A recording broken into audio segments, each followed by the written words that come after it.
Et donc, chacun exhibe ses armes. Décrivez-nous ces scènes.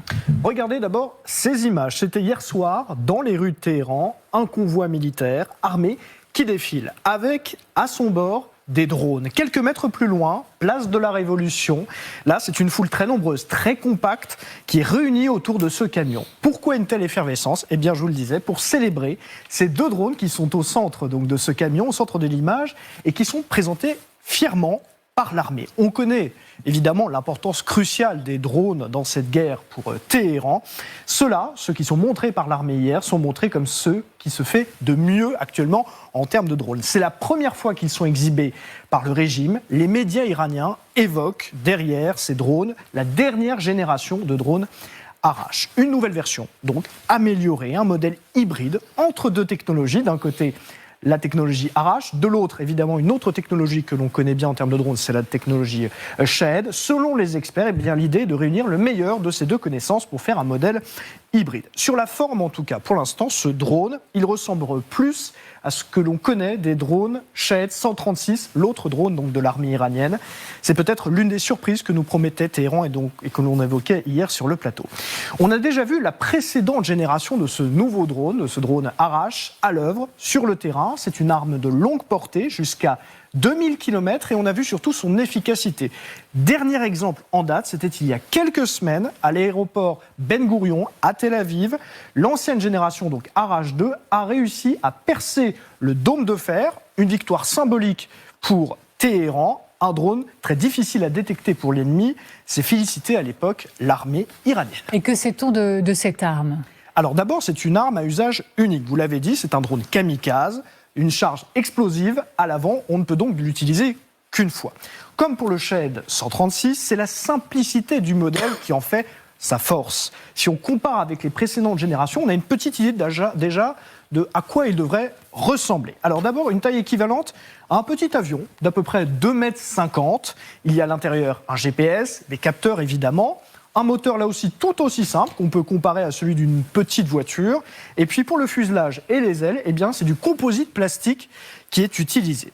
Résultat, son coût est faible. Pour les Shahed 136 par exemple, les experts estimaient le coût à 7 000 $ par unité. C'est évidemment très peu. Tout l'intérêt pour l'armée d'ailleurs, c'est bien ce coût très faible. Le processus de fabrication des drones Arash est rapide et ce drone peut être déployé en un temps record. Nous pouvons facilement lancer un grand nombre de ces drones dès que nous le décidons. Voilà ce que déclarait le porte-parole de l'armée iranienne. Et d'ailleurs, ça inquiète les États-Unis. Le Wall Street Journal rapporte aujourd'hui que les États-Unis s'inquiètent des capacités iraniennes. En cas de reprise des bombardements, l'Iran pourrait cibler ses voisins du Golfe par des attaques de drones ou de missiles. Donc il s'agit d'une course à l'armement. Les États-Unis répondent ? Oui, tout à fait. Les Américains font savoir qu'ils disposent aussi de nouvelles armes. Jamais encore déployées, voici le Dark Eagle, une vraie arme de guerre. Ça serait là encore un premier déploiement. L'information est relayée par le média américain Bloomberg. Le CENTCOM, le commandement américain du Moyen-Orient, a demandé l'envoi du Dark Eagle dans la région pour une utilisation potentielle contre l'Iran avec des capacités assez impressionnantes. On va les voir, justement, c'est un missile hypersonique capable de frapper des cibles à plus de 2700 km et tout ça à une vitesse de plus de 6100 km/h. C'est 5 fois la vitesse du son. Mais là, le coût n'est pas tout à fait le même, pas à la même échelle en tout cas que les armes iraniennes. Le coût d'un missile est estimé à 15 millions de dollars par unité. On parle au total d'un investissement américain sur le projet de 10 milliards de dollars. Alors, de quoi changer le cours de la guerre ? Pas vraiment selon les experts. Je vous propose à ce sujet Marc Chassy. Je vois plutôt ça comme étant une fantastique chance pour l'armée américaine d'essayer ces nouveaux jouets. Voilà. Donc il n'y a rien de mieux qu'une guerre pour expérimenter des armes. Voilà. D'abord, vous avez des cibles, elles sont intéressantes, mais faut bien voir que la nature même de cet armement, c'est pas ça qui va changer le cours de la guerre. L'idée pour les États-Unis derrière, c'est donc de continuer à mettre la pression sur l'Iran et puis surtout d'être prêt en cas de reprise des combats dans quelques jours, voire dans quelques semaines. Excellent exposé. Merci beaucoup, Jocelyn Hazot. Merci vraiment.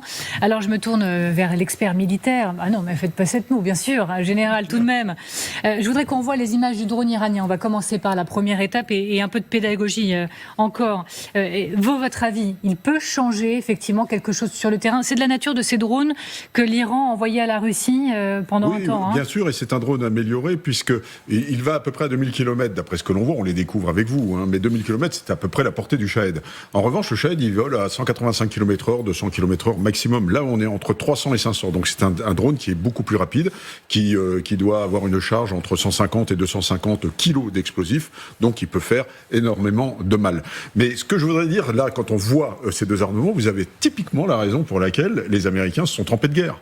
Où ils produisent un missile à 15 millions de dollars, l'autre, ils produisent un drone à 7 000 $, facile à produire, en série, et donc les Iraniens assument leur asymétrie et sont capables de tenir la dragée haute aux Américains avec un équipement low cost, bon marché, tandis que les Américains ne semblent pas avoir pris la mesure de ce qu'ils ont fait jusqu'à présent. Ils sont capables d'écraser, ils sont capables d'aller, on dit, à 2700 km à la vitesse de 6000 km/h, mais on ne voit pas comment cet armement va faire plier le régime iranien. Alors, en revanche, le drone, c'est la capacité de nuisance absolue et facile à produire et vraisemblablement dans la durée.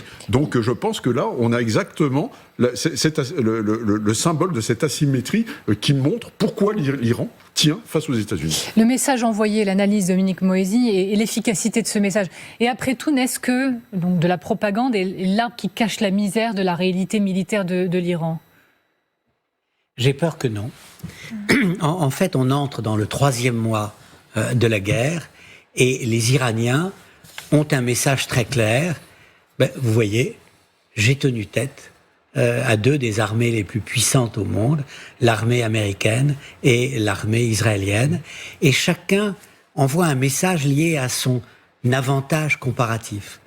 Je ne répéterai pas ce qu'a dit très bien le général Richoux. Les Iraniens disent, voilà, je peux résister avec 7000 $.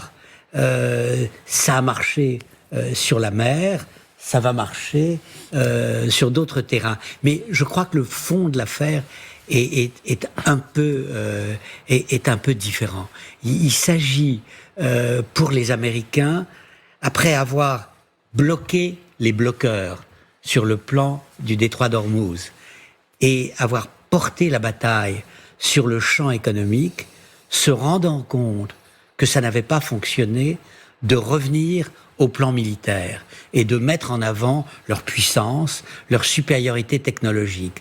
Donc, c'est vrai, les Américains n'ont pas $1 million, $1 million contre des trucs qui en valent 2700. Et alors enfin on s'est dit non, on va peut-être utiliser des mitrailleuses ou des petites roquettes par exemple. On a armé nos Rafales avec ça, on a déployé des Tigres. C'est-à-dire que d'un seul coup on s'est rendu compte qu'on allait faire une guerre asymétrique et qu'il fallait pas balancer des missiles qui coûtaient plusieurs millions d'euros contre des trucs qui en coûtent 2700. Mais ce qui est fou, c'est qu'il a fallu que la guerre en Iran éclate. On aurait dû déjà s'adapter après ce qu'on avait vu en Ukraine. Et ça souligne une autre chose, c'est à quel point les armées occidentales ont loupé toute la révolution